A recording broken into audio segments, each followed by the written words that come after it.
Hey, how are you today? This is Josh Patrick, and you're at Cracking the Cash Flow Code. And my guest today is Catherine. And I don't have Catherine's last name. So now I'm embarrassed, but we'll just call her Catherine, and that's good enough to start. Her last name will be in the show notes, and you can find Catherine at businessbravery.com. Now, Catherine's kind of a different guest than we normally have here on Cracking the Cash Flow Code. She specializes in moving people upstream to high ticket items like hundreds of thousands of dollars.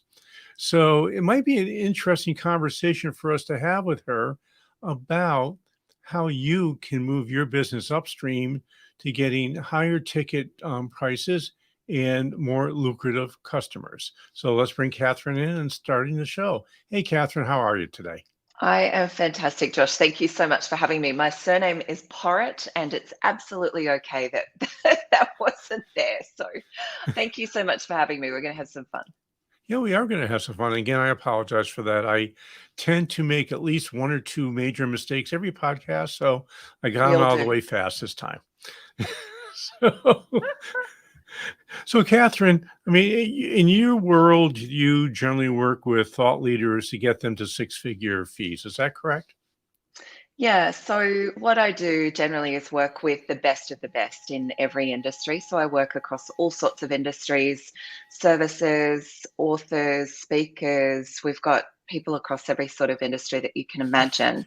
And we work with the best of the best in that area and help them to elevate their brand and their prices to a luxury level. So for your people here who are listening, there are lots of opportunities to work with people at the highest level, work with high net worth individuals, work with contracts that are worth millions of dollars if you open yourself up bravely to working at that area, working in that area, bravely stepping up those prices and really looking at your brand and how you approach and pitch to that type of person. So, if you were to do this, what were the one, two, or three things that you might want to focus on first to get into that world? Yeah, the first thing is the one thing that everyone wants to skip. And it's incredibly important. People will pay for proximity to power and prestige and those sorts of things. So it's really, really important. The first thing that you must do to bravely step into the world where you can be charging those millions of dollars for contracts is all about your brand. And it's got nothing to do with your logo and your colors, those sorts of things. That's a weak version of branding.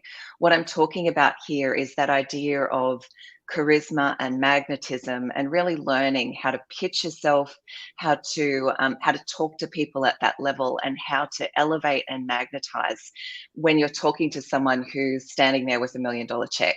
Most people skip that process and they'll just go hide or run away as soon as they're faced with someone who's got that sort of money to invest. And so the first thing we want to do is we want to focus on how do we get you to a point that your confidence feels really solid. You really understand your positioning, how you are unique in the market, and that you can pitch yourself in a way that doesn't feel like when you go to ask someone for $1 million that you're going to vomit, that you actually feel really confident about asking for that kind of check. So that's the first thing that we want to do. And as I say, most people want to run away from that. And so if you can step into that and say, you know what, I'm going to do this bravely. I make the choice, I make the decision that I'm going to be working at that level. And the people I'm going to be working with and the projects that I'm going to be taking on are going to be so much more fun and the margins are going to be better. So let's bravely step into it. You'll be one of very few who step into that end of the market. So the competition is so much less fierce. So, what does one have to do to move into that world? Yeah, first thing that I would say is make the decision. Is the biggest thing. It is a choice. It is a choice to either stay in the mainstream, and there's nothing wrong with the mainstream. I want to be really clear about this. I had a very large e-commerce business in the volume game in the mainstream end of the market, and was very successful there. I ran that for 10 years before I sold it, before I started this business, which is focused on the luxury end of the market. So I know both of them. Both of them you can be equally successful in. But what you need to do is make the choice. Do you want to be in the volume game and do lots of smaller jobs, and really be focused in on how many of these little bits and bobs can I do? Or do you want to focus on the high end of the market, work with less people, take bigger projects, they take longer? Probably, in my experience, most of the people who contract you at that end of the market are actually easier to work with. I know we've all heard horror stories about both ends of the market, but my experience has been they're easy to work with. So I would say the first thing is a real simple thing, and that is choice. Be really radically honest about which end of the market do you want to belong in, because if you choose luxury, you must then stay in that game. You can't really do both of them. And then you're going to need to do the things that I was talking about before around messaging, positioning, branding, those sorts of things. Get yourself set up. Doesn't need to take a lot of time, but work with someone, a strategist that really understands that part of the market and can help you with how to identify those opportunities, how to pitch to them, how to land them, how to network in that space, because a lot of people it is referral a lot of the time at that end of the market. So how do you get in there and do the marketing, which is quite different to standard mainstream marketing, which is your Google ads and Facebook ads and those sorts of things. And then it is a matter of consistency. So the amount of effort that you would put into marketing and sales at the mainstream end, you'd put the same level of effort in, but it's really different. It is about networking. It is about making sure that you're abreast of the opportunities. It's making sure that you've got a really good, strong network around you who can refer, who can open you to opportunities so that you are the first in and you've got the best chance of landing those big contracts. So, what would you be doing differently? I mean, I understand what networking is, Of but course. how would I network differently to this really ultra high end of the market versus going to Chamber of Commerce mixers and handing out my card? Haha. Yeah, it is a completely, totally different type of networking. And what I'm really talking about here is thinking about where are the people. So let's say you're in the residential construction industry in a particular affluent postcode. And the easiest thing to do is think about where are the high net worth individuals hanging out? What's their playground? And go play there. Get yourself set up so that you are actually infiltrating their world and playing in that world. And if none of this interests you, then don't go play there. Don't be thinking about playing in this area. So go play with them. Go join the country club. Go. A lot of I'm in entrepreneurs organization EO, and I love that, as there's a lot of high net worth individuals in there, and there's a lot of really savvy contractors in there who have really elevated mindsets around pricing and networking. And anyone who's an EO or like similar communities and organizations around the world, they have to have $1 million turnover or more. So the chances of you networking with people who, if you're in the residential construction game, are likely to, if they know you from EO or some similar type of organization, they're likely to reach out to you when they've got something that they want done or when they know of someone who needs something done. That's the Kathryn, type of I just networking I want mean.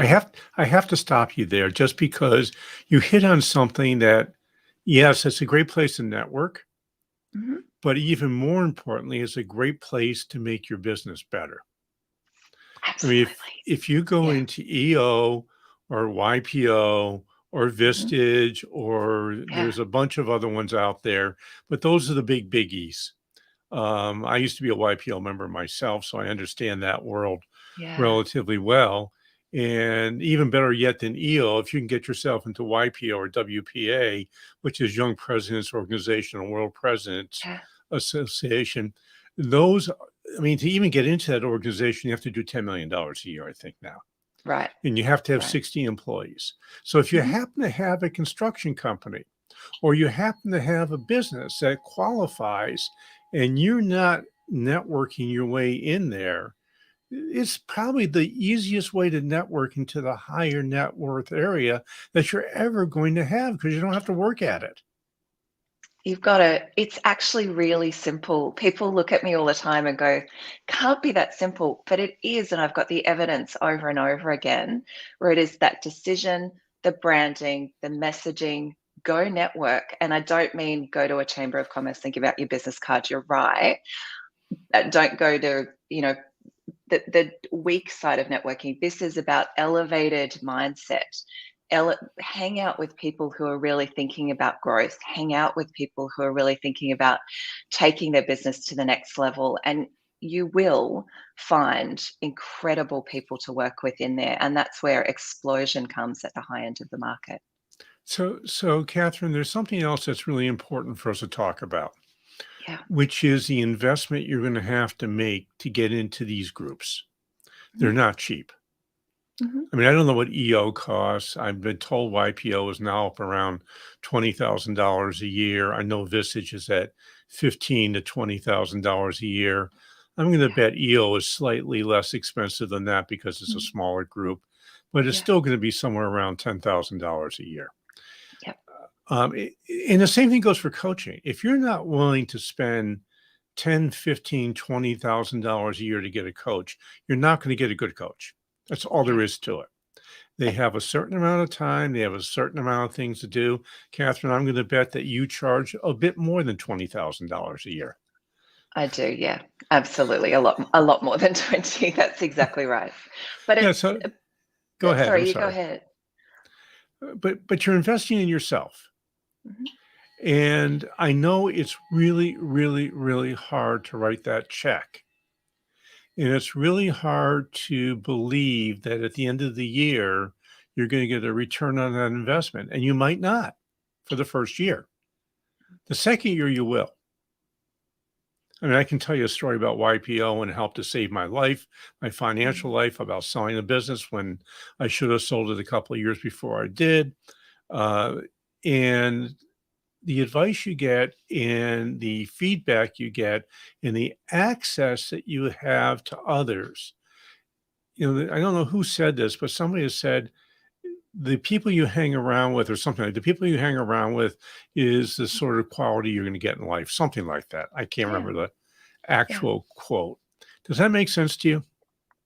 It's all about proximity for me, all of it. It's about personal decision to go big and that you're here for something bigger than picking up the pieces, the scraps at the low end of the market. And I know if this is making sense to you, that you hear what we're saying here about this is an opportunity for you to do something bigger and braver. And so it's making that decision to invest in yourself, invest in your brand, invest in where you can take this and build a legacy company, build something that's extraordinary. And then number two, then it's making those wise investments. And at every level, if you choose a really great coach and really great networking organizations like this that have global network, that have global reach, that are thinking bigger than you could ever possibly think yourself, that open your mind to the possibilities and allow you these incredible connections as well, that's where incredible leaps in your business and your personal life are made. So I'm all for it. I think it's worth it at every level if you can find that cash. And there are grants for these sorts of things. There's all sorts of ways that you can make these investments, but just be sure that you've done the personal work first to make that decision. Because if you go in there expecting them to hold your hand and do the work for you, that's not going to work. You need to have that personal responsibility and know that you're ready to go bigger and then go for it. So, Kathryn, I think we have time for basically a couple more things to talk about. Okay. Let's talk about patience for a minute, because in my Mm, experience at that high end of the marketplace, it's really not a whole lot harder to sell a super high ticket than it is to sell something that's moderately priced. But I have found that it often will take longer before, not to make the decision, because these folks make decisions fast, mhm. but it takes a long time for you to build trust and credibility with that group, and you have to have patience for it. Is that your experience also?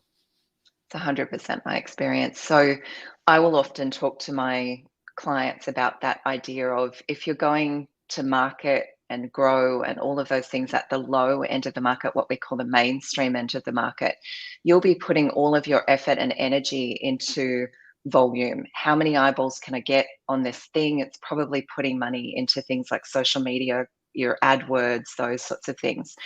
And the effort and energy that you're going to put into that, you should think it is the same amount of effort and energy at the high end of the market, but it's going to be more elegant, and you will need to be more patient. It's a nurturing type of campaign or marketing that you're going to be doing. So it is about the connections, it's about nurturing the connections. And oftentimes it will be about someone, learning about an opportunity and then working on that for, say, 6 months. And then bang, you've got it. But you've got $1 million contract for that, 6 months of investment, where it might have taken you 6 months of Google AdWords and, copious hundreds of phone calls and all sorts of things to do the same level of revenue at the mainstream end. So when you just said an interesting word, elegant, which I like. It's one of my favorite words, by the way. I love the word elegant. What do you mean by elegant? Yeah, so I personally have had both experiences. So I really understand the volume game, and I've had a lot of success there. I've had a multi-million dollar company in the mainstream end of the market, and I've had a multi-million dollar company in the luxury end of the market. And what I absolutely know to be true, having been around the block as an entrepreneur, now I'm in my 40s, I'm running a company that is far more. Um, it has a far better margins than I ever had at the mainstream end of the market with the volume game. Same level of turnover, much better profitability. And I've got time. I've got spaciousness. I get to work with people at a deep level. So I do charge a lot of money to work with me. You get amazing results, but I'm not cheap and I don't pretend to be. And so if you come into it and set your business up that way, to me, that feels more sophisticated. It feels less frenetic. It feels less like we're chasing down a million eyeballs. And instead, we're working on maybe a dozen contracts a year, and we're doing them really deeply. We work with people really powerfully. I really like that side of that's how I like to work. I prefer that model. And it does feel more elegant. It's a great word. I love that word. For me, it's a more elegant lifestyle. I've got spaciousness in my day. I've got the time to dedicate to those clients. And I've got time to be creative in my business and spend time with my team. I'm not frenetically running around hustling for every dollar in this business like I was in my other one. So how would the sales process be different and the marketing process being different, since you've done both sides, where you've done what we'll call mass market versus Yeah, ultra high end? yeah. What would be different in the sales process first, and then what would be different in the marketing process? Yeah, so when it comes to when it comes to contracts, what I would say is different about it is, frequently, what I know to be true about the low end of the market is sometimes they can be just as much effort, as you so elegantly articulated just a while ago, that it's just as easy to sell something for $1 million as it is, or $100,000 as it is for $1,000. And I see that every day in my business, where people who are used to selling a $5,000 whatnot suddenly start selling it for 50,000 or $100,000, and they go, well, geez, that just wasn't as it was the same amount of effort and energy. Why haven't I been doing that all along? It is a nurturing process. It is about, you will not sell something at this level consistently without making that decision and really stepping into your brand at that level and really owning it. You need a load of social proof. You need a lot of people who will, sing your praises. We talk about this idea of evangelical marketing with my clients, that idea of building a portfolio that really sings to the high end of the market. So you need to have that ready to rock and roll. And if you don't have it, focus on it first. then the sales process is nurturing those relationships. And for me, it's literally, I mean, I can sell I don't say this to boast, but literally now, because I am set up this way, I can sell a $250,000 contract in 20 something minutes because my marketing at the front end does so much of the work for me. I have a waiting list of people who want to work with me, all of those things. We've set it up that way so that I'm gated off and people know that there's the only way to work with me is get on a wait list. Be the same sort of thing with you over time, but in the process to get there, it is about nurturing those relationships and probably having a number of different conversations with them, building proposals that look great and feel great and really talk to the objections and going, we talk about this idea of expanded vision. So go beyond what the mainstream contractors are going to have in their contracts. Sell the vision of what's possible with working with you that is different to what is possible working with the mainstream contractor. They're really my tips that would get you to the highest level. So we have time for one more question, and this has Okay. just relatively recently come up for me. Okay. Once again, I should say, I am a person that sells results. I do not sell process. I do not sell deliverables. In Okay. fact, I offer very little in deliverables. Mhm. And I'm just curious, at the high end that you work in, are the clients more interested in the results, or do they really want to have deliverables, or do you have to have both? That's such a great question. It really does depend. It depends on what part of the market you're in. So there is a strict definition around business strategy or business, the kind of business that you're in, where premium and ultra premium does have a transformational result of some description. And then the luxury end of the market is really just selling the concept, and it doesn't necessarily have to have a transformation with it. So there is a to answer your question, most of my clients are not selling a transformation. It's about the proximity to greatness. It's because they've set themselves up where they're gated. Everyone wants to be with them. Everyone is scrambling to get on this waiting list. And if you're at that high end of the market and everyone knows the quality of your build is so exquisite and you do work that's beyond anything that anyone else has done, then you will end up with this waiting list of people who are willing to wait, willing to pay.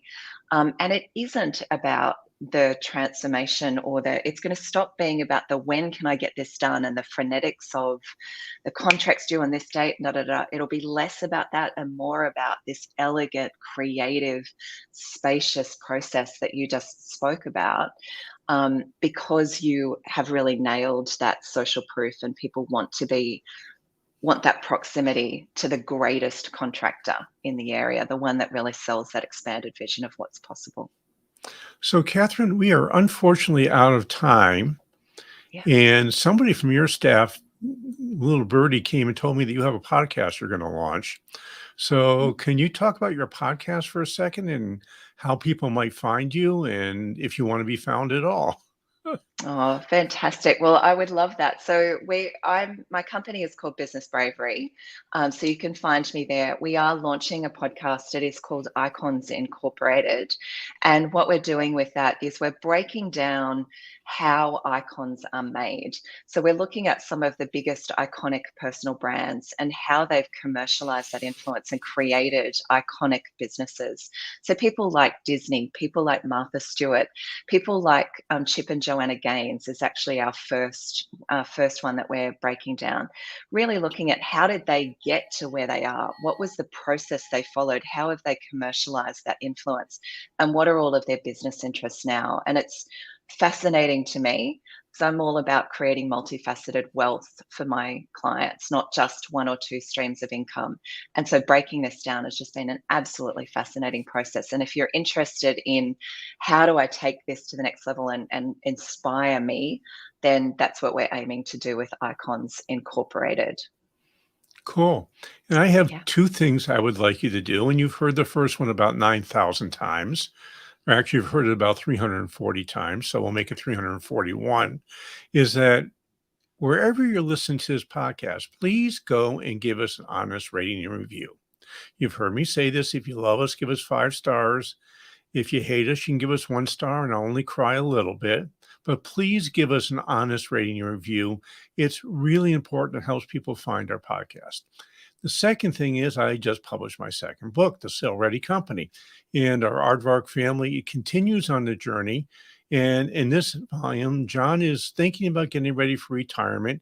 And we go through the whole process of what it takes for him to move towards transitioning out of his business and transferring it. In the transfer we're talking about is an internal transfer, but we also talk about external and managers, all the different ways that you get to leave your business, and you'll find the sort of decision process that many business owners go through.